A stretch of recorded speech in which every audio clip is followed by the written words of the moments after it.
8 weeks ago, the United States launched Operation Epic Fury.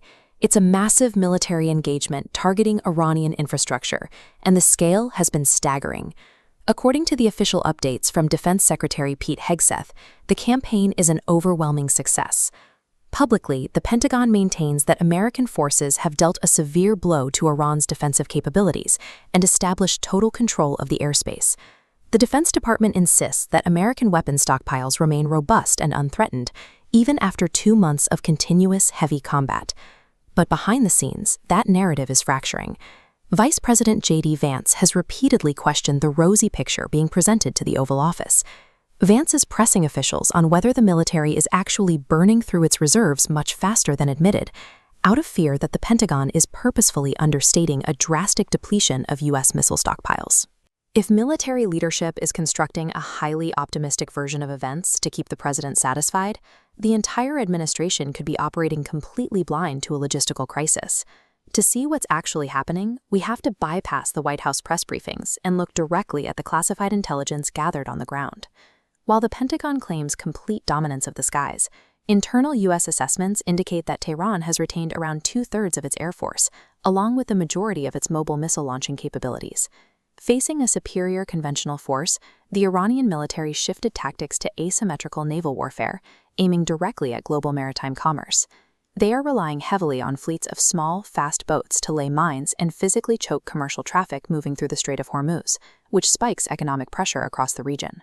This chart shows data compiled by the Center for Strategic and International Studies, tracking key American munitions from the start of Operation Epic Fury to today. In just 8 weeks, the United States has burned through more than half of its essential supplies. Conducting continuous overseas operations while running a massive deficit in artillery and missiles forces the military to constantly ration its responses to incoming attacks.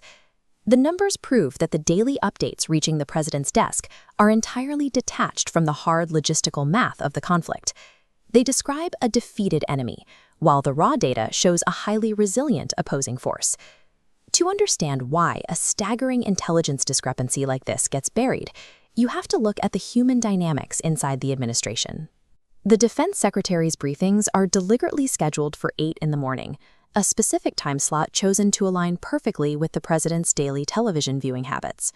Hegseth relies on a combative, upbeat presentation, tailoring his intelligence reports into a television-style format that gives the president exactly what he wants to hear. That media-savvy approach creates a difficult environment for JD Vance, who is stuck publicly praising the Pentagon's efforts while trying to insert deep skepticism into their private strategy sessions. The vice president has a lot to balance. He built his brand on opposing endless foreign conflicts. He recently led a round of unsuccessful peace talks in Islamabad, and he is carefully guarding his own potential presidential run in 2028. The result is a war cabinet functioning as a political echo chamber.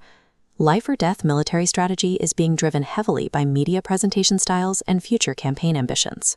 But this communication breakdown stretches far beyond the Middle East, carrying severe long-term consequences for global geopolitics. Exhausting half of the military's arsenal in an 8-week regional dispute drastically degrades the nation's readiness to respond to larger secondary threats. If those stockpiles aren't replenished, the United States is essentially defenseless against the advanced missile capabilities developed by major adversaries like China, North Korea, or Russia. Prioritizing a comfortable TV-ready narrative over hard logistical data removes the administration's ability to plan for the future. At this stage, both JD Vance's political future and America's overarching national security depend entirely on piercing the Oval Office's illusion before the military's reserves run completely dry.